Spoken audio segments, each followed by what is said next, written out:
Welcome to city cable news. ముందుగా headlines చూద్దాం.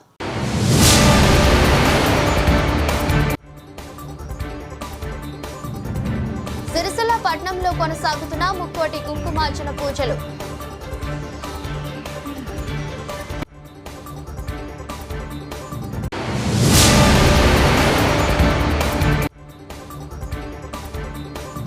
రేపు నిర్వహించే పాఠశాలలు, జూనియర్ కళాశాలల బంద్ను విజయవంతం చేయాలని కోరిన ఎస్ఎఫ్ఐ నాయకులు.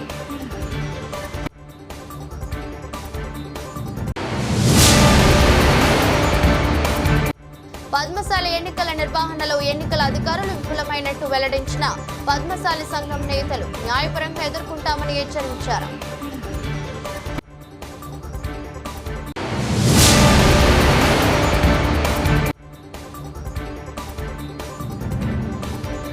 మానేరు వాగులో చెక్ డ్యాంలను పరిశీలించిన సిపిఐ జిల్లా కమిటీ నాయకులు.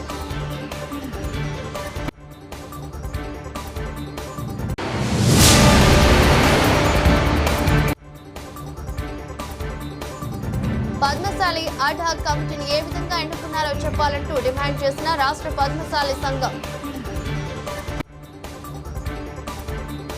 సిరిసిల్ల పట్టణంలోని శ్రీ హరిహరపుత్ర అయ్యప్ప స్వామి దేవాలయంలో వరాహి సహిత రాజశ్యామల లలిత త్రిపుర సుందరీదేవి, అష్టలక్ష్మీదేవి సహిత శ్రీ లక్ష్మీ నారాయణుల 4వ వార్షికోత్సవం సందర్భంగా 1008 శ్రీ చక్రాలకు ముక్కోటి కుంకుమార్చనలు నిర్వహిస్తున్నట్లు ట్రస్ట్ చైర్మన్ రాజ విద్యాసాగర్ గురుస్వామి తెలిపారు. ఈరోజు అయ్యప్ప స్వామి ఆలయంలో సిటీ కేబుల్ న్యూస్ తో వారు మాట్లాడారు. శ్రీ హరిహరపుత్ర అయ్యప్ప స్వామి ఆలయంలో సుహాసినిలతో కుంకుమార్చన కార్యక్రమాలు జరుగుతున్నాయని రాజ విద్యాసాగర్ గురుస్వామి పేర్కొన్నారు. ఆసక్తి గల భక్తులు పాల్గొని ధరించాలని కోరారు. ఇందులో పాల్గొనే భక్తులకు ఎలాంటి ప్రవేశ రుసుము లేదని వెల్లడించారు. సిరిసిల్ల పట్టణంతో పాటు పరిసర గ్రామాల మహిళలు ఈ ఆధ్యాత్మిక కార్యక్రమాల్లో పాల్గొని భగవంతుని కృపకు పాత్రులు కావాలని ఆకాంక్షించారు.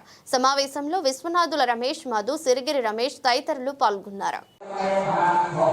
శ్రీ హరిహరపుత్ర అయ్యప్ప దేవస్థానం సిరిసిల్లలో జరుగుతున్నటువంటి ముక్కోటి కుంకుమార్చన కార్యక్రమంలో భాగంగా 3వ రోజు దాదాపుగా 450 మహిళలు కుంకుమార్చనలో పాల్గొన్నారు. ఈ రోజు వరకు 54 లక్షల కుంకుమార్చన చేయడం జరిగింది. రేపటి నుండి ఇంకా పెద్ద సంఖ్యలో మహిళలు ఇటు కార్యక్రమంలో పాల్గొనాలని కోరుతున్నాను. అలాగే అమ్మవారికి పాత్ర కావాలని కోరుతున్నాను. హరిహరపుత్ర అయ్యప్ప స్వామి దేవస్థానంలో వివిధ దేవాలయాల వార్షికోత్సవం సందర్భంగా చేపట్టిన ముక్కోటి కుంకుమార్చనల సందర్భంగా ఈరోజు 3వ రోజు సుమారు 600 మంది మహిళలు పాల్గొని నడుస్తూ ఉన్నాయి. అలాగే పట్టణ మరియు పరిసర ప్రాంతాలకు సంబంధించిన మహిళలు ఇటు కార్యక్రమంలో పాల్గొని కుంకుమార్చనలో పాల్గొని అమ్మవారి కృపకు పాత్రులు కావాలని ఆహ్వానిస్తున్నాం. శ్రీమాత్రే నమః. రేపు పాఠశాలలు, జూనియర్ కళాశాలల బంద్ను విజయవంతం చేయాలని ఎస్ఎఫ్ఐ జిల్లా కార్యదర్శి మల్లరపు ప్రశాంత్ పిలుపునిచ్చారు. ఈరోజు భారత విద్యార్థి ఫెడరేషన్ రాజన్న సిరిసిల్ల కమిటీ ఆధ్వర్యంలో నిర్వహించిన మీడియా సమావేశంలో మాట్లాడారు. రాష్ట్రంలో నెలకొన్న విద్యారంగ సమస్యలను పరిష్కరించాలని ఈ నెల 23వ తేదీ తలపెట్టిన రాష్ట్ర వ్యాప్త పాఠశాలల, జూనియర్ కళాశాలల బంద్ను విజయవంతం చేయాలని ఎస్ఎఫ్ఐ రాజన్న సిరిసిల్ల జిల్లా కార్యదర్శి మల్లారపు ప్రశాంత్ అన్నారు. గత ప్రభుత్వం విద్యార్థి వ్యతిరేక విధానాలు, ప్రజా వ్యతిరేక విధానాలు తీసుకోవడం కారణంగా అధికారాన్ని కోల్పోయింది. గత ప్రభుత్వం చేసిన తప్పిదాలు మేము చేయము. పేద విద్యార్థులకు ఇవ్వాల్సిన ఫీజు బకాయిలను పెండింగ్ పెట్టకుండా ఎప్పటికప్పుడు చెల్లిస్తామని, విద్యారంగానికి 15% నిధులు కేటాయిస్తామని, నిరుద్యోగ సమస్య తీరుస్తామని, తెలంగాణ రాష్ట్రంలో ప్రజాపాలన అందిస్తామని అధికారంలోకి వచ్చిన ఈ రేవంత్ రెడ్డి సర్కార్ 2 సంవత్సరాలు కావస్తున్నా కూడా ఇప్పటి వరకు పెండింగ్ బకాయిలను విడుదల చేయకపోగా, కనీసం విద్యారంగం ఎదుర్కొంటున్న సమస్యలపై ఒక సమీక్ష నిర్వహించకుండా, ఇప్పటి వరకు విద్యాశాఖ మంత్రి నియమించకుండా ప్రభుత్వ విద్యను ధ్వంసం చేస్తూ కార్పొరేట్ సంస్థలకు కొమ్ము కాస్తూ విచ్చలవిడిగా ప్రైవేట్ యూనివర్సిటీలకు అనుమతులిస్తూ పేద మధ్యతరగతి విద్యార్థులకు విద్యకు దూరం చేసే కుట్రకు తెరలేపుతున్నారని అన్నారు. ప్రజాపాలనని మాటల్లో చెబుతూ ఆచరణలో అప్రజాస్వామ్య పాలన కొనసాగుతుందన్నారు. ఇచ్చిన 6 గ్యారెంటీలు గాలికి వదిలేశారని అన్నారు. ఒకవైపు ధనిక రాష్ట్రం అంటూనే మరోవైపు ఖజానా ఖాళీగా ఉందని మాట్లాడుతున్నారని అన్నారు. ఇప్పటికైనా ఇచ్చిన హామీలను అమలు చేస్తూ ఎలాంటి పెండింగ్ బకాయిలు పెట్టకుండా విద్యారంగంలో ఉన్న అన్ని ఉద్యోగ ఖాళీలను భర్తీ చేస్తూ ఫీజు నియంత్రణ చట్టం తీసుకొస్తూ విద్యార్థులందరికీ ఉచిత బస్సు పాసులు ఇవ్వాలని మరియు జాతీయ నూతన విద్యా విధానాన్ని రద్దు చేస్తూ అసెంబ్లీలో తీర్మానం చేయాలని డిమాండ్ చేస్తూ తెలంగాణ రాష్ట్ర వామపక్ష విద్యార్థి సంఘాల ఆధ్వర్యంలో ఈ నెల 23న తలపెట్టిన విద్యాసంస్థల బంద్ కార్యక్రమంలో విద్యార్థులు పాల్గొని బంద్ను విజయవంతం చేయాలని పిలుపునిచ్చారు. కార్యక్రమంలో ఎస్ఎఫ్ఐ జిల్లా ఉపాధ్యక్షులు జాలపల్లి మనోజ్ కుమార్, జిల్లా కమిటీ సభ్యులు కడరి శివ, నాయకులు జశ్వంత్, సుశాంత్, సాయి శివ, శ్రేయన్, సాసిద్, ఉస్మాన్ తదితరులు పాల్గొన్నారు. విద్యారంగ సమస్యలు పరిష్కరించాలని చెప్పేసి ఎస్ఎఫ్ఐ మరియు ఇతర వామపక్ష విద్యార్థి సంఘాల ఆధ్వర్యంలో జూలై 23 అంటే రేపటి రోజున రాష్ట్ర వ్యాప్తంగా విద్యా సంస్థల బంద్ అనేటువంటిది పిలుపునివ్వడం జరిగింది. మరి ఎందుకంటే ఈ రాష్ట్రంలో విద్యార్థులు ఎదుర్కొన్నటువంటి సమస్యలు పరిష్కరించడంలో ఈ రాష్ట్ర ప్రభుత్వం తీవ్రంగా విఫలమైంది. కాబట్టి ఈ ప్రభుత్వ వ్యతిరేకతను మేము నిరసిస్తూ ఈ బంద్ అనేటువంటి రాష్ట్ర వ్యాప్తంగా ఇవ్వడం జరుగుతూ ఉంది. మరి ఇప్పటికే కాంగ్రెస్ ప్రభుత్వం అధికారంలోకి వచ్చి ఈ సంవత్సరం గడిచిపోతూ ఉన్నా ఇప్పటికి కూడా ఈ రాష్ట్రంలో విద్యకు విద్యాశాఖ మంత్రి కేటాయించలేనటువంటి పరిస్థితి ఉంది.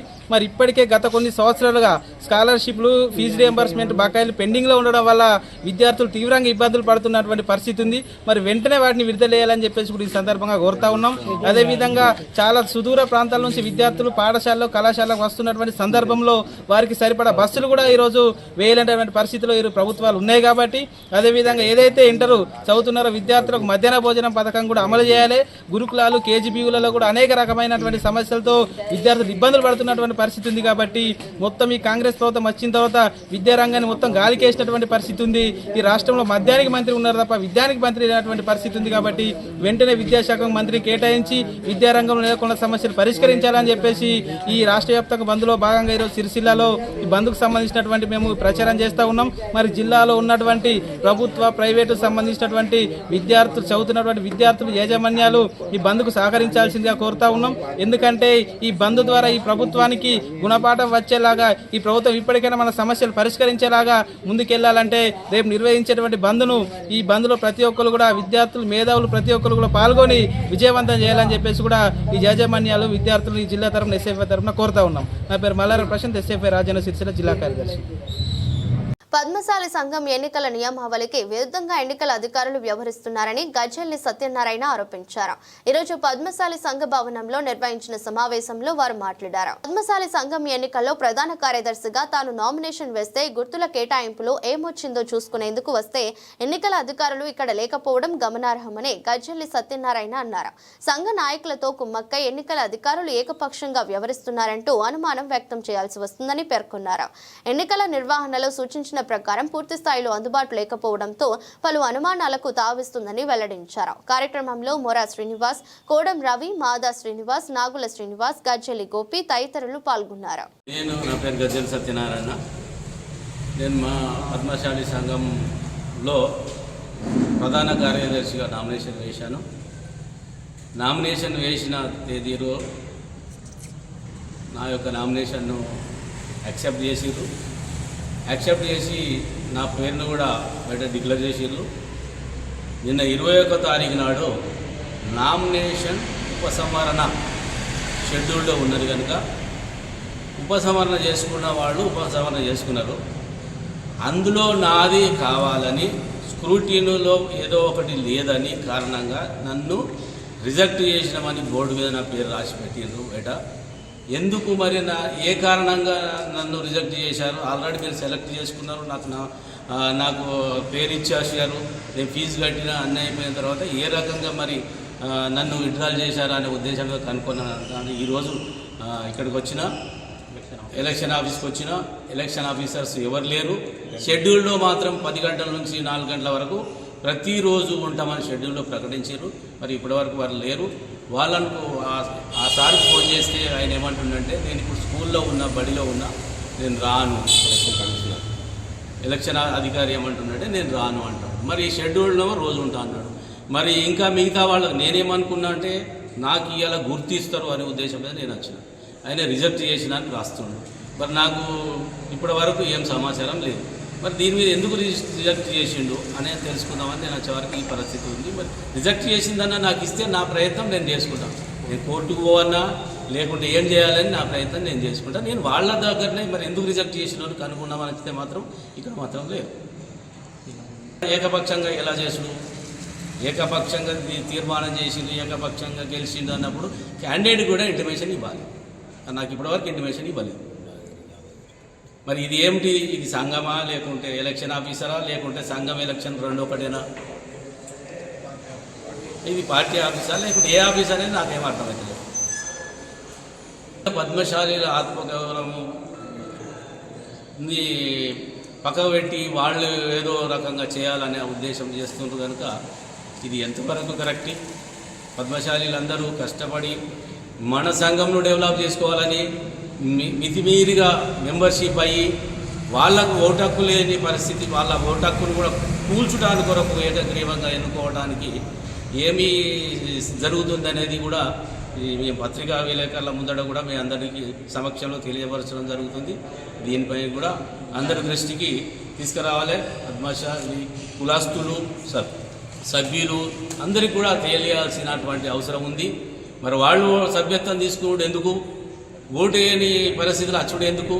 ఏకగ్రీవంగా ఎన్నుకున్నాడు ఎందుకు? ఏకగ్రీవంగా లేని కాడ పోటీ చేసిన కాడ కూడా రిజెక్ట్ చేసుడు ఎందుకు? రిజెక్ట్ ఎప్పుడు చేయాలి? నేను అప్లికేషన్ ఇచ్చినాడే రిజెక్ట్ చేయాలి. అదే రోజు పరిశీలన అని కూడా రాసిరు షెడ్యూల్లో. పరిశీలన అయిపోయింది, నాకు ఆల్రెడీ అలాట్ చేసేసారు, ఫీజు తీసుకున్నారు, అంతా అయిపోయింది. నిన్న ఓన్లీ ఉపసంహరణ రాదు, నన్ను రిజెక్ట్ ఎలా చేస్తాడు? ఏం చేసినో కనుక్కుందామంటే ఇక్కడ ఆఫీసర్ లేడు కదా, ఇప్పుడు నేనేం చేయాలి?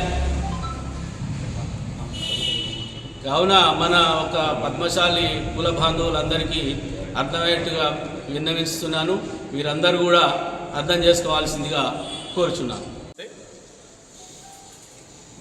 మొన్న సిరిసిల్ల పట్టణ పద్మశాలి సంఘం ఎలక్షన్కి సంబంధించినటువంటి పూర్తి షెడ్యూల్ని కొంతమంది ఎలక్షన్ ఆఫీసర్లుగా నియమించి ప్రభుత్వ ఉద్యోగులు వారందరితోటి ఎలక్షన్స్ నిర్వహణ బాధ్యత వారిపైన పెట్టారు. ఎలక్షన్ ఎప్పుడైతే వచ్చిందో ఎలక్షన్ అధికారులు కనీసం ఎవరో ఒకరు ఎలక్షన్ ఆఫీసులో అందుబాటులో ఉండాలి. మేము వచ్చి సుమారుగా 1 గంట సేపటి నుంచి ఇక్కడ కూర్చున్నాం. ఎలక్షన్ ఆఫీసర్ ఎవరు అందుబాటులో లేరు. గౌరవ డిఈఓ గారికి ఫోన్ చేసాం, మీ దగ్గర ఎవరైనా పర్మిషన్ తీసుకొని ఎలక్షన్స్ కండక్ట్ చేస్తున్నారా అంటే మేము ఎవరికి పర్మిషన్ ఇవ్వలేము అని గౌరవ డిఈఓ గారు చెప్పారు. గజ్జెల్లి సత్యనారాయణ గారు అని చెప్పేసి ఒక రిటైర్డ్ ప్రభుత్వ ఉద్యోగి, తన యొక్క రిటైర్మెంట్ అయిపోయిన తర్వాత తన యొక్క సమయాన్ని సేవను పద్మశాలి సంఘంకి వినియోగిస్తాను పూర్తి మొత్తంలో అని చెప్పేసి ఒక మంచి సదుద్దేశంతో వారు ముందుకొస్తే కొంతమంది వాళ్ళు అనుకున్నటువంటి వ్యక్తుల కోసం ఒక న్యాయంగా నిజాయితీగా ఉన్నటువంటి ఒక వ్యక్తి యొక్క నామినేషన్ను ఏదో ఒక అకారణంతో రిజెక్ట్ చేసిరు. రిజెక్ట్ ఎందుకు చేసిరు అనేటువంటిది ఎన్నికల అధికారి ఏమాత్రం వివరించకుండా కనీసం బలపరిచినటువంటి అభ్యర్థికి కానీ ప్రతిపాదించినటువంటి అభ్యర్థికి కానీ కనీసం క్యాండిడేట్కి కూడా ఇన్ఫర్మేషన్ చేయకుండా ఏకపక్షంగా కొంతమంది యొక్క బలంతో భయంతో నిష్పక్షపాతంగా ఎలక్షన్ జరిగించాల్సినటువంటి ఎలక్షన్ ఆఫీసరు ఏకపక్షమైనటువంటి నిర్ణయం తీసుకోవడాన్ని మేము వ్యతిరేకిస్తున్నాం. నామినేషన్ వేసేటప్పటి నుంచి కూడా చాలామందిని గేటు బయట అడ్డుకున్నటువంటి సంఘం ఈరోజు పద్మశాలి సంఘం తయారైంది. అదేవిధంగా నామినేషన్ పత్రాలు సబ్మిషన్ చేసేటప్పుడు ఎలక్షన్ ఆఫీసర్ చూస్తుండగా నామినేషన్ పత్రాలను చించేసినటువంటి ఒక జిందం మహేందర్ అనేటువంటి వ్యక్తి పైన ఇప్పటి వరకు ఎఫ్ఐఆర్ చేయలేడు ఈ ఎలక్షన్ ఆఫీసరు. పోలీసుల సాక్షిగా జరిగినటువంటి ఒక నైతికమైనటువంటి భౌతికమైనటువంటి దాడి చేసినటువంటి ఎట్లాంటి చర్యలు తీసుకోలేరు. ఎలక్షన్ కండక్ట్ చేయడానికి ఎలక్షన్ ఆఫీసర్కి ఎలాంటి నిర్ణయం ఉంది, ఎలాంటి అధికారాలు ఉన్నాయి అనేటువంటిది ఈ రోజు వరకు కూడా మాకు ఎవరికి తెలియదు. నామినేషన్ వేస్తే చించేస్తారు, నామినేషన్ని మళ్ళీ సమయం ఇచ్చేసి చేసినప్పుడు ఆ నామినేషన్కి సంబంధించినటువంటి ప్రతి ప్రొసీజర్కి సంబంధించిన 40,000 దాని ధరావత్ ఫీజు, తర్వాత 2,000 రూపాయలు ఓటర్ దానికి తీసుకుంటే ఆ 2,000 కూడా తను కట్టిరు. ఆ 2,000 రిసిప్ట్ మాకు ఇవ్వమని చెప్పేసి కూడా మేము అడిగినాం. 40,000 రిసిప్ట్ ఇవ్వండి, 2,000 రిసిప్ట్ ఇవ్వండి అని చెప్పేసి గౌరవ ఎన్నికల అధికారిని అడిగితే నేను మొత్తం చూసుకుంటాను, మీరు వెళ్ళిపోండి, ఎందుకంటే గొడవ జరుగుతుంది బయట, చాలామంది ఉన్నారు, మీరు వెళ్ళిపోండి అని చెప్పేసి ఆ రోజు చెప్పినటువంటి ధర్మిల 42,000 రూపాయలు కట్టినాము. మళ్ళీ నిన్న మేము రిసిప్ట్ పెట్టిరా దానికి లేదా అని చెప్పేసి గౌరవ ఎన్నికల అధికారిని మా మాదా శ్రీనివాస్ గారు అడిగితే మాదా శ్రీనివాస్ ఆల్రెడీ మాకు రిసిప్ట్ అయితే ఉండాలి, మాది రిజెక్ట్ కాకుండా ఉండాలి కనుక మేము 2,000 రూపాయలు మళ్ళీ ఆయన ఫోన్పే ద్వారా వారికి పంపించారు. అవన్నీ రిసిప్ట్ కదా, రిసిప్ట్ అంటే ఏముంది, మీరు చెల్లించినటువంటి అమౌంట్ దానికి ఉండాలా అనేటువంటిది నిబంధన. మరి 40,000 ఉంది, 2,000 ఉన్నది. అట్లాంటప్పుడు 42,000 ఉండగా మీరు ఏ బేసిస్లో దాన్ని రిజెక్ట్ చేసిర్రు? ఎవరికన్నా మీరు భయపడ్డారా? మిమ్మల్ని ఏమన్నా ప్రలోభ పెట్టిర్రా? అవి మాకు పూర్తి డీటెయిల్స్ కావాలని చెప్పేసి ఈరోజు మేము ఎలక్షన్ ఆఫీసర్ దగ్గరికి వస్తే ఇక్కడ అందుబాటులో లేరు. మేము కోర్టుకి వితిన్ టైం ఫ్రేమ్ లోపల కోర్టుకి మేము సబ్మిషన్ చేయాల్సినటువంటి పరిస్థితి మాకు ఏర్పడింది. దీనిపైన స్టే తీసుకోవడానికి మాకు అవకాశం ఉంది కనుక, మాకు అన్యాయం జరిగింది కనుక మేము కోర్టును అప్రోచ్ అయిదామనంటే ఇక్కడ ఏ ఎన్నికల అధికారి లేడు. ఎన్నికల అధికారికి గౌరవ అభ్యర్థి ఫోన్ చేస్తే నేను స్కూల్లో ఉన్నా, నేను సాయంత్రం 5 గంటలకు వస్తానంట అన్నప్పుడు మరి ఇందులో షెడ్యూల్లో మీరు 10 గంటలకు అందుబాటులో ఉండి ఎవరైతే నామినేషన్స్ ఓకే అయినాయో వాళ్ళ స్క్రూటినీ అయిపోయిందో వాళ్ళకి గౌరవ గుర్తులు కేటాయించాల్సినటువంటి సమయం ఇది. మీరు డ్యూటీలు చేసుకుంటుంటే మీరు ఎలక్షన్స్ ఎట్లా కండక్ట్ చేస్తారని మీకు తెలియదా? మీరు ఒక ప్రభుత్వ ఉద్యోగి, గౌరవంగా మేము గౌరవిస్తాం. కానీ కాకపోతే మీరు ఇక్కడ పెట్టినప్పుడు మీరు ఇంకో డ్యూటీలో ఉండద్దు. లీవ్ అన్న పెట్టుకోవాలి, లేకపోతే గౌరవ డిఓ గారి దగ్గర పర్మిషన్ తీసుకోవాలి. అది ఏది మీరు చేస్తలేరని అంటే మీరు ఎలక్షన్ అధికారిగా విఫలమైనరు అనేటువంటిది మేము స్పష్టంగా మీడియాకి అందరికీ తెలియజేస్తున్నాం.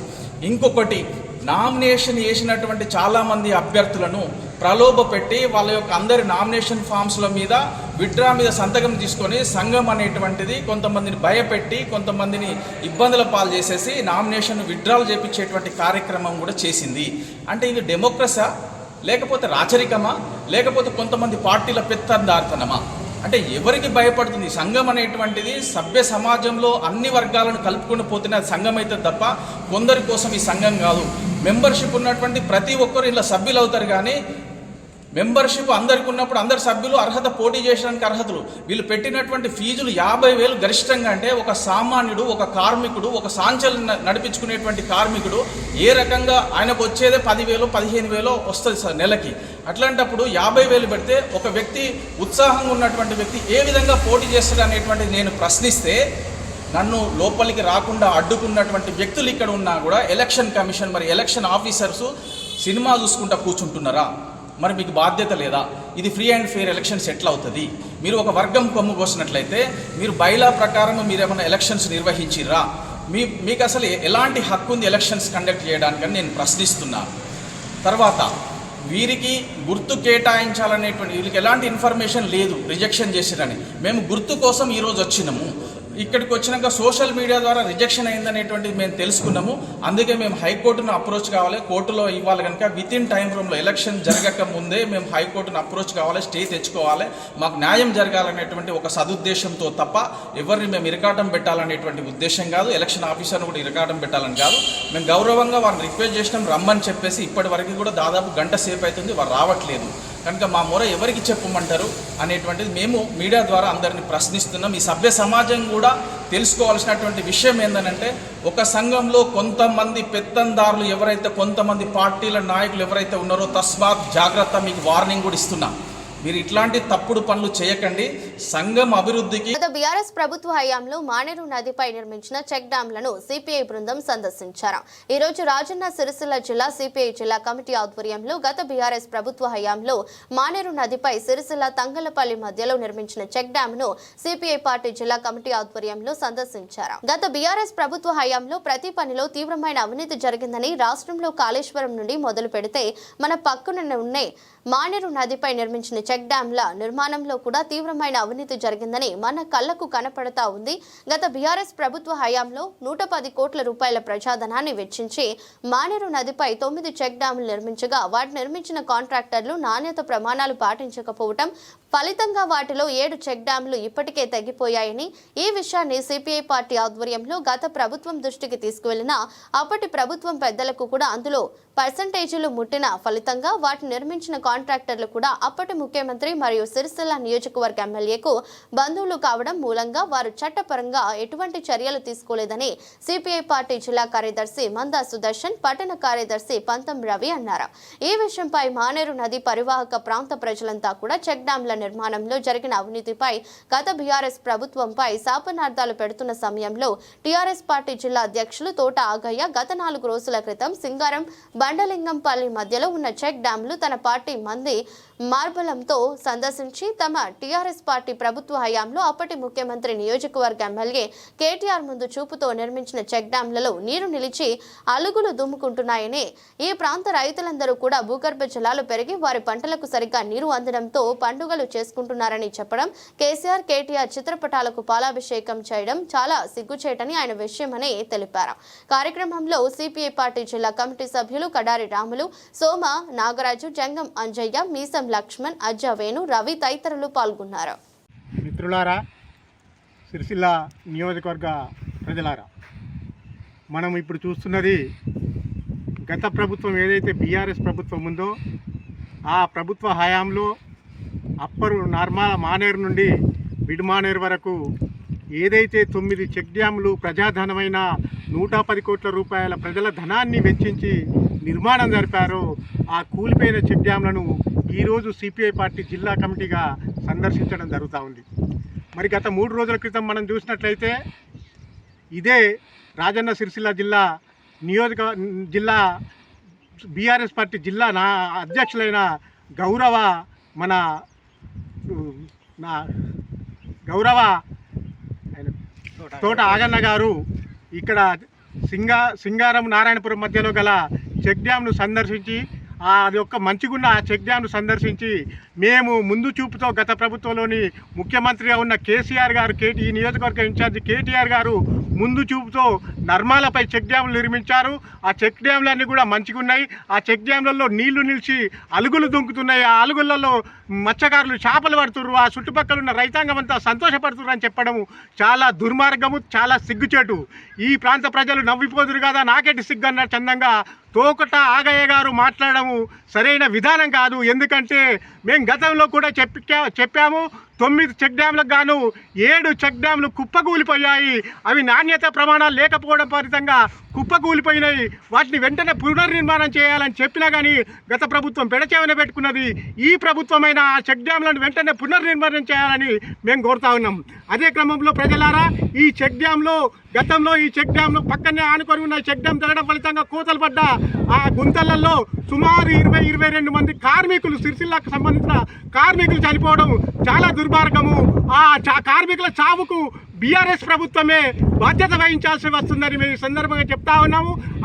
అట్లాగే మన దరిదాపుల్లోనే బీఆర్ఎస్ సోదరులు ఇదే వాగులో క్రికెట్ ఆడి ఇక్కడ నీళ్లు రాలేదు అని చెప్పడం చాలా సిగ్గుచేటైన విషయం. ఎందుకంటే అక్కడ భూమి తేలింది వాస్తవము.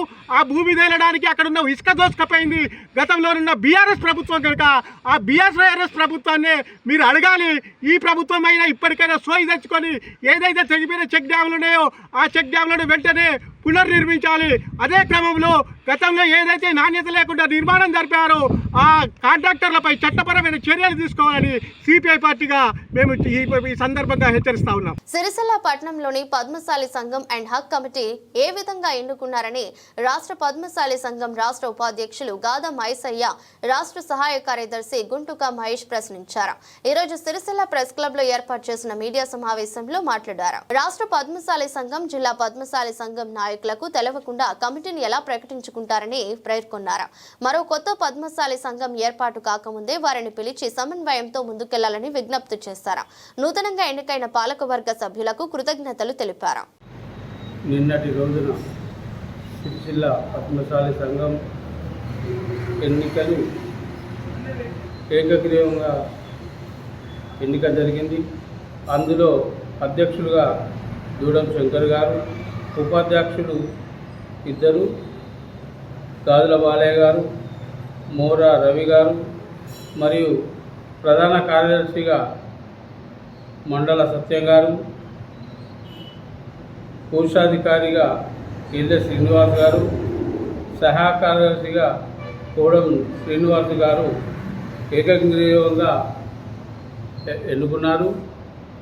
వారికి రాష్ట్ర పద్మశాలి సంఘం తరఫున మరియు తెలంగాణ చేనేత ఐక్య వేదిక రాజన్న సిరిసిల్ల జిల్లా తరఫున అభినందనలు, శుభాకాంక్షలు తెలుపుతున్నాము. ఇక ఇప్పుడు ఉన్న కార్యవర్గం అందరిని సిరిసిల్ల పద్మశాలిని అందరిని కలుపుకొని కార్మికులు, కర్షకులు, నాయకులు, పెద్దలు అందరినీ కలుపుకొని ఈ గుడి పద్మశాలి భక్త మార్కండేయ దేవాలయం నిర్మించాలని వారికి కోరడం జరుగుతుంది. మరియు అందరి శుభాకాంక్షలు. సిరిసిల్ల పద్మశాలి సంఘం కార్యవర్గాన్ని ఏకగ్రీవంగా ఎన్నికైనటువంటి అధ్యక్షులు దూడం శంకర్ గారికి, ఉపాధ్యక్షులు గాజుల బాలయ్య గారికి, మోర రవి గారికి, ప్రధాన కార్యదర్శి మండల సత్యం గారికి, అలాగే కోశాధికారి ఇళ్ళ శ్రీనివాస్ గారికి, సహాయ కార్యదర్శి కోడం శ్రీనివాస్ గారికి ముందుగా రాష్ట్ర పద్మశాలి సంఘం పక్షాన మీకు శుభాకాంక్షలు తెలియజేయడం జరుగుతుంది. ఒక విషయం మీరు చాలా పెద్దగా ఇవాళ అడక్ కమిటీ రాసుకున్నటువంటి పెద్ద మనుషులందరికీ కూడా నేను ఒక విన్నపాన్ని మీ ముందు ఉంచబోతా ఉన్నాను. అడక్ కమిటీ మిమ్మల్ని ఎవరు నిర్ణయించారు? అడక్ కమిటీ రాష్ట్ర పద్మశాలి సంఘం ఉంది, జిల్లా పద్మశాలి సంఘం ఉంది. వాళ్ళను ఎందుకు గుర్తించలేకపోతున్నారు?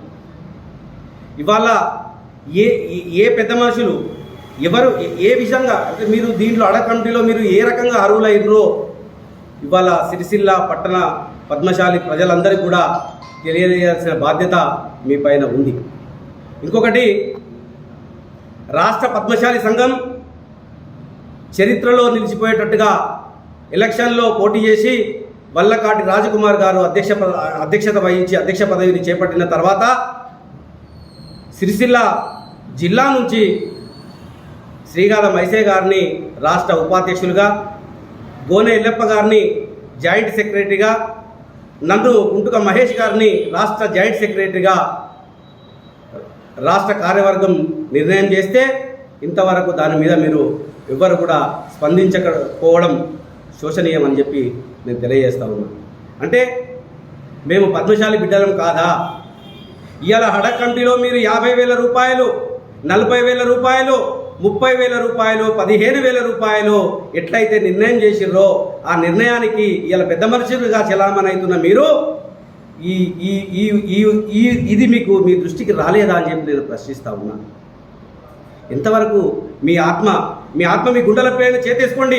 మీ గుండెలపైన చేతేసుకొని మీ భక్త మార్కండేయ స్వామి మీద ప్రమాణం చేసి ఒక్కసారి మీ గుండెలపైన చేతేసుకొని ఒక్కసారి ఆలోచన చేయండి. మీరు ఎంతవరకు సమంజసం? ఏం జరుగుతూ ఉన్నది? మనము రేపటి సమాజానికి, రేపటి యువకులకు ఏం నేర్పియబోతున్నాము? ఏం నేర్పియబోతున్నాము? ఏది నామినేషన్ పత్రాలు చించడానికి నేర్పియబోతున్నామా? లేక సిరిసిల్ల నియోజకవర్గంలో 2 పద్మశాలీలు ఎమ్మెల్యేగా పోటీ చేస్తే ఒక పద్మశాలి నాయకుడు పద్మశాలి కండువా వేసుకొని అగ్రవర్ణాలకు వత్తాసు పలికిన పద్మశాలి సంఘాన్ని మనము ముందుకు తీసుకుపోయి సమాజానికో లేకపోతే యువకులకో మనం నేర్పిద్దామా అని చెప్పి నేను సూటిగా ప్రశ్నిస్తూ ఉన్నా. దయచేసి అర్థం చేసుకోవాలి.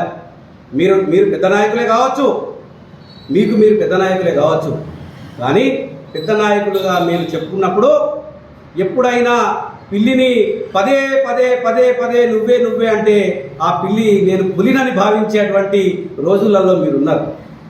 కానీ ఒక పద్మశాలి, రాష్ట్ర పద్మశాలి బాధ్యుడిగా, జిల్లా పద్మశాలి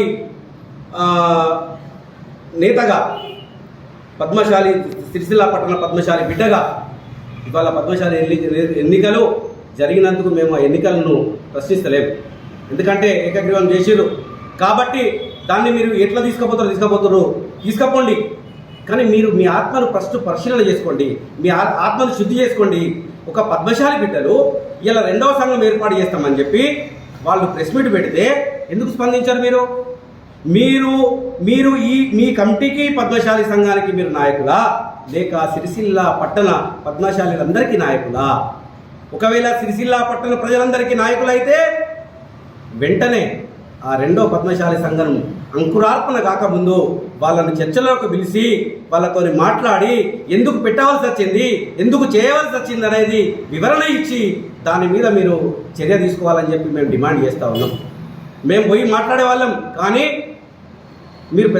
మీరే పెద్ద మనుషులు అనుకుని మీరే అడకమిటీ రాసుకున్నారు కదా. రాష్ట్ర పద్మశాలి సంఘం కనిపిస్తలేదా మీకు? అంటే రాష్ట్ర పద్మశాలి సంఘంలో ఇద్దరు ఏదైతే కార్మిక నాయకులు ఉంటే, అంటే ఈ పెత్తందారుల నాయకులకే మీరు వత్తాసు పలుకుతారా? మా దాంట్లో కూడా ఒక పెత్తందారు ఉన్నాడు, వ్యాపారవేత్త ఉన్నాడు, శ్రీగాధ పైసా గారు. ఆయనన్నా పిలవాలి కదా మీరు. మా లాంటి కార్మిక నాయకులను పిలవద్దని అనుకుంటే ఒక ఆయనన్నా పిలవాలి కదా. ఎంతవరకు ధర్మం అని చెప్పి నేను అడుగుతా ఉన్నా. ఇవాళ అడ కమిటీలో పద్మశాలి కండువా వేసుకొని అగ్రవర్ణాలకు వత్తాసు పలికిన నాయకుడిని అడ కమిటీలో వేసి ఇవాళ మీరు పద్మశాలి సంఘాన్ని ఏకగ్రీవం చేసిరంటే ఎంతవరకు సమంజసమో గుర్తించాలి. నేను ఎట్టి పరిస్థితి లోపల కూడా పద్మశాలి సంఘాన్ని వ్యతిరేకించట్లేదు, ఆవేదనను వ్యక్తపరుస్తున్నా. ఇవాళ 9500 సభ్యత్వాలు మాట్లాడుతున్నటువంటి మాటలను వాళ్ళకు నా రూపకంలో నేను బయట పెడుతున్నా తప్ప నేను పద్మశాలి సంఘానికి కానీ పద్మశాలి కుల వ్యవస్థకు కానీ వ్యతిరేకం కాదని చెప్పి మేము మనస్ఫూర్తిగా తెలియజేసుకుంటూ, మరొకసారి నిన్నటి ఎన్నికైనటువంటి నాయకులందరికీ కూడా శుభాకాంక్షలు తెలియజేసుకుంటూ, మీరు ఎప్పుడైతే మేము హడ కమిటీ మెంబర్లము, మేము నాయకులమని చెప్పి మీరు అనుకుంటున్నారో, రెండవ సంఘం అంకురార్పణ కాకముందు దంగలపల్లి మండలం టెక్స్టైల్ పార్క్ లో కార్మికులకు రావాల్సిన 10% యారెంట్ సబ్సిడీ, ట్రిప్ట్, ఉపాధి కూలీ పెంపు తదితర సమస్యలు పరిష్కరించాలని రాజన్న సిరిసిల్ల జిల్లా పవర్లూమ్ వర్కర్ యూనియన్ సిఐటియు ఆధ్వర్యంలో ప్రధాన ద్వారం వద్ద ధర్నా నిర్వహించారు. సిఐటియు జిల్లా పవర్లూమ్ వర్కర్ యూనియన్ అధ్యక్షుడు కోడం రమణ మాట్లాడుతూ, టెక్స్టైల్ పార్క్ లో 2023 సంవత్సరం బతుకమ్మ చీరల బ్లౌజ్ పీస్ వస్త్రానికి సంబంధించి ₹1.42 చొప్పున వెంటనే అందించాలని అన్నారు. ట్రిప్ట్, నేతన్న పొదుపు పథకం ప్రభుత్వం నుండి కార్మికులకు రావాల్సిన డబ్బులను వెంటనే ఖాతాలో జమ చేయాలని పేర్కొన్నారు. టెక్స్టైల్ పార్క్ ఉత్పత్తి చేసే ప్రభుత్వ వస్త్రానికి కార్మికులకు మెరుగైన వేతనాలు వచ్చే విధంగా కూలీ పెంచి ఇవ్వాలని అన్నారు. టెక్స్టైల్ పార్క్ లో ప్రైవేట్ వస్త్రాలకు కూలీ ఒప్పందం ముగిసి 15 నెలలవుతుందని తెలిపారు. కావున కూలీ పెంచే విధంగా చర్యలు తీసుకోవాలని, టెక్స్టైల్ పార్క్ లో మూతబడ్డ పరిశ్రమలు తెరిపించి పూర్తి స్థాయిలో పరిశ్రమలు ప్రారంభించే విధంగా చర్యలు చేపట్టాలని తెలిపారు. కార్మికులకు నిరంతరం ఉపాధి కల్పించాలని ఈ సందర్భంగా ఆయన డిమాండ్ చేశారు. టెక్స్టైల్ పార్క్ పవర్లూమ్ కార్మికులు పాల్గొన్నారు. ఒకరోజు బంద్కు నిరాహార దీక్షకు పిలుపునిచ్చిన సందర్భంగా మరి టెక్స్టైల్ పార్కులో 2023, 2022, 23కు సంబంధించిన యారన్ సబ్సిడీ 10% యారన్ సబ్సిడీ కొరకు మరి అప్పుడు ప్రభుత్వం ఒప్పందం ఏదైతే చేసుకున్నదో మాకు ఒక పన్నకు ₹2.84 ఇస్తామని ఒప్పందం చేసుకున్నది ప్రభుత్వము. మరి అదేవిధంగా ఒప్పందం ప్రకారం మేము అప్పుడు తక్కువ కూలికి ఏదైతే బ్లౌజ్ పీసులు, బతుకమ్మ బ్లౌజ్ పీసులు తక్కువ రేటుకి మేము తయారు చేసినాము. మరి ఈ ₹2.84 వస్తాయని చెప్పేసి మేము అనుకొని తక్కువ రేటుకి తయారు చేసి ఇప్పుడు చివరిసారికి వచ్చారు 2022కు సంబంధించి మరి 70-75 ఇవ్వడం జరిగింది. మరి వాళ్ళు ఒప్పుకున్న ప్రకారంగా మేము ఏమని డిమాండ్ చేస్తూ ఉన్నాము. మరి ఇప్పటికీ ఈ సంవత్సరానికి వచ్చేసరికి మళ్ళీ అదే లెక్క ప్రకారంగా ఇచ్చే ప్రయత్నం చేస్తుంది. అది కాకుండా మాకు ₹42 వచ్చేంత వరకు మేము ఈ పోరాటం ఆపము. మరి ఇక్కడ టెక్స్టైల్ పార్కులో చూసుకున్నట్టయితే గతంలో ఎన్నో పరిశ్రమలు నడిచి ఎన్నో వేల మందికి ఉపాధి కల్పించిన పార్కు మరి చివరి వారికి వచ్చేసరికి ఒక 20-30 కార్ఖానాలు నడుస్తూ మరి వేల మందికి ఉపాధి కోల్పోయారు. మరి ఎన్నో ఏళ్ల క్రితం ఇతర రాష్ట్రాలకు బతికిన కార్మికులు టెక్స్టైల్ పార్క్ ఏర్పడిందని చెప్పేసి మన రాష్ట్రానికి వచ్చి పనులు చేసుకుంటే ఇప్పుడు మళ్ళీ చివరికి వచ్చేసరికి మళ్ళీ వలసపోయి మళ్ళీ బయట పనులు చేసుకునే పరిస్థితి ఏర్పడ్డది. రోడ్ల పడేసిన కార్మికులందరినీ ఇప్పటికైనా మూతవాట పరిశ్రమలు తెరిపించి కార్మికులకు ఉపాధి కల్పించాలి. ఏదైతే ప్రభుత్వం ఒప్పందం చేసుకున్న ఈ యారన్ సబ్సిడీని వెంటనే ₹42 తగ్గించకుండా ఇవ్వాలి. లేని పక్షంలో మేము వచ్చేంత వరకు ఈ పోరాటము ఆపము. ఏదే విధంగా మరి త్రిప్ట్ పథకానికి సంబంధించింది ఒక 7-8 సంవత్సరాల కొద్ది మరి బకాయిలు ఉన్నాయి. ఆ వెంటనే బకాయిలు వేసి కార్మికులకు ఖాతాలో జమ చేయవలసిందిగా ఈ సందర్భంగా నేను కోరుతా ఉన్నాను. మరి ఇప్పుడు ఈ సమస్య మీద ఏడిగారు వచ్చి మాకు హామీ ఇవ్వాలి. ఇచ్చేంత వరకు మేము ఈ పోరాటం ఇట్లాగే కొనసాగిస్తామని ఈ సందర్భంగా నేను తెలియజేసుకుంటున్నా. ఉమ్మడి ఆంధ్రప్రదేశ్ రాష్ట్రంలోనే మొట్టమొదటిది అయినటువంటి సిరిసిల్ల టెక్స్టైల్ పార్కు పట్ల ఇక్కడ ఉన్నటువంటి ప్రభుత్వము, అధికారులు, యజమానుల వైఖరి వలన ఇందులో పనిచేస్తున్నటువంటి కార్మికులు అనేక సమస్యలతో సతమతమవుతున్నటువంటి పరిస్థితుల్లో ఈరోజు టెక్స్టైల్ పార్క్ కార్మికులకు సంబంధించినటువంటి సమస్యలను ఇక్కడ ఉన్నటువంటి ప్రభుత్వం అధికారులు యజమానుల దృష్టికి తీసుకెళ్లి పరిష్కరించుకోవడంలో భాగంగా CITU textile park powerloom workers union ఆధ్వర్యంలో ఒకరోజు పూర్తిగా టెక్స్టైల్ పార్క్లోని పరిశ్రమలన్నీ బంద్ చేసి కార్మికులను రోడ్డెక్కి పార్క్ ముందు ధర్నా నిర్వహిస్తున్నటువంటి పరిస్థితి ఉంది. మరి ప్రధానంగా 4 డిమాండ్లతో ఈరోజు బంద్ ధర్నా కార్యక్రమాలు చేపట్టడం జరుగుతూ ఉంది. మరి 2023 బతుకమ్మ చీరలకు సంబంధించిన బ్లౌజ్ పీస్ వస్త్రానికి సంబంధించి కార్మికులకు మీటర్కు ₹42 యారన్ సబ్సిడీ డబ్బులు అందిస్తామని చెప్పి అధికారులు హామీ ఇచ్చి దాన్ని తగ్గించి కేవలం మీటర్కు 75 పైసలు ఇవ్వడాన్ని మేము ఖండిస్తూ వెంటనే మీటర్కు ₹42 ఇవ్వాలని చెప్పి మేము డిమాండ్ చేస్తూ ఉన్నాము. అదేవిధంగా థ్రిఫ్ట్ పథకానికి సంబంధించినటువంటి డబ్బులు ప్రభుత్వం నుంచి రావాల్సిన డబ్బులు ఏవైతే ఉన్నాయో అవి కార్మికులకు వెంటనే ఖాతాల్లో జమ చేయాలని, అదేవిధంగా ప్రభుత్వం ఇక్కడ కార్మికులకు ఉపాధితో పాటు మెరుగైన వేతనాలు వచ్చే విధంగా ప్రభుత్వ ఆర్డర్లు ఇక్కడ ఉత్పత్తి చేస్తూ ఉంటే మరి కార్మికులకు సంబంధించి వేతనాలు పెంచకుండా ఇక్కడ ఉన్నటువంటి యజమానులు నిర్లక్ష్యంగా వేరిస్తూ ఉన్నారు. అదేవిధంగా ప్రైవేట్ వస్త్రాలకు సంబంధించి కూడా కూలీ ఒప్పంద గడువు ముగిసి 15 నెలలు అవుతున్నా కూడా కూలీ పెంచకుండా కార్మికులకు నష్టం చేసే విధంగా ఇక్కడ యజమానులు వివరిస్తున్నారు. కాబట్టి ప్రభుత్వ ప్రైవేటు ఆర్డర్లకు కార్మికుల కూలీ పెంచాలని, అదేవిధంగా కార్మికుల ఉపాధి మెరుగైన వేతనాల కోసం ఏర్పాటు చేసినటువంటి ఈ టెక్స్టైల్ పార్కులో మరి రోజుకు పరిశ్రమలు మూతపడి కార్మికులకు ఉపాధి కోల్పోతున్నటువంటి పరిస్థితుల్లో మూతపడ్డ పరిశ్రమలను ప్రభుత్వం వెంటనే చెరిపించి పూర్తి స్థాయిలో పరిశ్రమలు ప్రారంభించి కార్మికులకు వెంటనే ఉపాధితో పాటు మెరుగైన వేతనాలు అందించాలని ఈ ప్రధానమైన డిమాండ్లతో ఈరోజు ఒకరోజు బంద్ ధర్నా కార్యక్రమం చేపట్టడం జరుగుతూ ఉంది. మరి ఇప్పటికే ఈ సమస్యల మీద ఇక్కడ ఉన్నటువంటి సంబంధిత చేనేత జౌళి శాఖ అధికారులు కావచ్చు, ఇక్కడ ఉన్నటువంటి ప్రజాప్రతినిధుల దృష్టికి అనేక మార్లు తీసుకెళ్లినా కూడా ఈ ప్రభుత్వాలు పట్టించుకున్న పాపాన పోలేదు. మరి గతంలో చూసుకున్నట్లయితే గతంలో అధికారులు టీఆర్ఎస్ ప్రభుత్వం 10 ఏళ్ల కాలంలో చేనేత జౌళి శాఖ మంత్రిగా కేటీఆర్ ఉండి కూడా ఇక్కడ పార్కును పట్టించుకోలేదు. ఇప్పటికీ 18 నెలలు అవుతా ఉంది కాంగ్రెస్ ప్రభుత్వం అధికారంలోకి వచ్చి, అయినా కూడా పార్కుని ఏమాత్రం కూడా మరి మార్చే ప్రయత్నం కూడా చేయనటువంటి పరిస్థితి ఉంది. మరి ఈ సందర్భంగా డిమాండ్ చేస్తూ ఉన్నాము, ప్రభుత్వం వెంటనే ఇక్కడ ఉన్నటువంటి టెక్స్టైల్ పార్క్ పరిశ్రమల మీద సమీక్ష జరిపి వెంటనే పూర్తి స్థాయిలో పరిశ్రమలు ప్రారంభించి కార్మికులకు ఉపాధి కల్పించాలని మేము డిమాండ్ చేస్తూ ఉన్నాము. మరి యారన్ సబ్సిడీ సిరిసిల్లాలో కార్మికులకు సంబంధించి పూర్తి స్థాయిలో మీటర్కు ₹42 ఇవ్వడం జరిగింది. మరి ఇక్కడ పార్కులో కార్మికులకు చూసుకున్నట్లయితే ఇక్కడ బ్లౌజ్ పీస్ వస్త్రం నడిచింది కాబట్టి మరి అక్కడ మాదిరిగా కాకుండా తగ్గించి కేవలం 75 పైసలు ఇవ్వడం వల్ల ఒక్కో కార్మికుడు దాదాపు 15-20 వేల రూపాయలు నష్టపోతారు. కాబట్టి ఈ విషయాన్ని ఇప్పటికే అధికారుల దృష్టి తీసుకెళ్లినా వారు పట్టించుకోలేదు. కాబట్టి ఇప్పటికైనా వెంటనే కమిషనర్ గారు వెంటనే చర్యలు తీసుకొని ఈ వారం రోజుల్లోపు యారన్ సబ్సిడీ తగ్గించకుండా మీటర్కు ₹42 ఇవ్వాలి. థ్రిఫ్ట్ నేతన్న పొదుపు పథకానికి సంబంధించి కూడా ఆ పథకం పూర్తయింది, ఆ డబ్బులు ఇవ్వడంలో కూడా కాలయాపన జరుగుతుంది. మరి కార్మికులు ఆర్థికంగా ఇబ్బందులు ఎదుర్కొంటున్నారు కాబట్టి డబ్బులు వస్తే కార్మికుల కుటుంబాల పోషణకు ఉపయోగపడుతుంది. కాబట్టి వెంటనే ఆ డబ్బులను కూడా అందించాలి. అదేవిధంగా మరి సిరిసిల్లాలో ఆకలి చావులు ఆత్మహత్యల నేపథ్యంలో పార్క్ ఏర్పాటు చేసి మరి కార్మికులకు ఉపాధి మెరుగైన వేతనాలు అందించాలని పార్క్ ఏర్పాటు చేస్తే ఒకప్పుడు 115 పరిశ్రమలు నడిపి దాదాపు 1500 నుంచి 2000 మంది కార్మికులకు ఉపాధి పొందిన పార్కులో ప్రస్తుతం కేవలము అది కూడా ప్రభుత్వ ఆర్డర్లు వచ్చినప్పుడు మాత్రమే 40-50 పరిశ్రమలు నడుస్తూ కేవలం 300-400 మంది కార్మికులు మాత్రమే పనిచేస్తున్నటువంటి పరిస్థితుల్లో ఇక్కడ ఉన్నటువంటి స్థానికంగా నివాసం ఉన్నటువంటి కార్మికులు కూడా పని లేకపోవడంతో ఇతర ప్రాంతాలకు ఇతర వృత్తులకు వెళ్ళి మరి పనిచేసుకున్నటువంటి పరిస్థితి ఉంది. తమ కుటుంబాలను వదిలి వెళ్ళి పనిచేసుకున్నటువంటి పరిస్థితుల్లో ప్రభుత్వము ఇక్కడ వెంటనే చర్యలు తీసుకొని పూర్తి స్థాయిలో పరిశ్రమలు ప్రారంభించాలి, మరి కార్మికులకు ఉపాధి కల్పించాలని మేము డిమాండ్ చేస్తూ ఉన్నాం. ఈరోజు ఈ ధర్నా కొనసాగుతూ ఉంది. ఇక్కడ ఉన్నటువంటి అధికారులు వచ్చి మా యొక్క సమస్యలను తెలుసుకొని పరిష్కరించే విధంగా చర్యలు తీసుకోవాలి. లేకుంటే కనుక మేము పెద్ద ఎత్తున ఈ ధర్నాను కొనసాగిస్తాం. అవసరమైతే ఈ వారం 10 రోజుల్లో లోపు కనుక సమస్యలు పరిష్కరించకుంటే కనుక మేము పెద్ద ఎత్తున మరి పోరాటానికి అవసరమైతే నిరవధిక సమ్మెకు వెళ్ళడానికి కూడా మేము పోరాటానికి సిద్ధంగా ఉన్నామని చెప్పి తెలియజేస్తా ఉన్నాం. వార్తలు ముగించే ముందు మరోసారి హెడ్లైన్స్.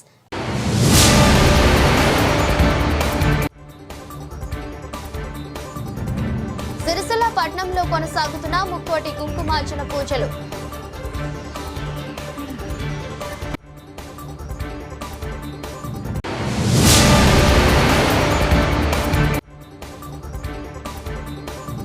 రేపు నిర్వహించే పాఠశాలలు జూనియర్ కళాశాలల బంద్ను విజయవంతం చేయాలని కోరిన ఎస్ఎఫ్ఐ నాయకులు.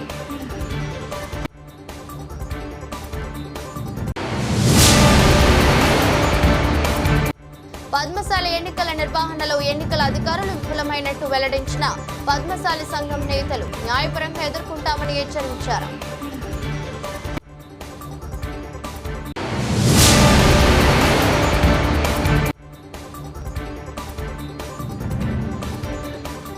వాగుల చెక్ డ్యాంలను పరిశీలించిన సిపిఐ జిల్లా కమిటీ నాయకులు.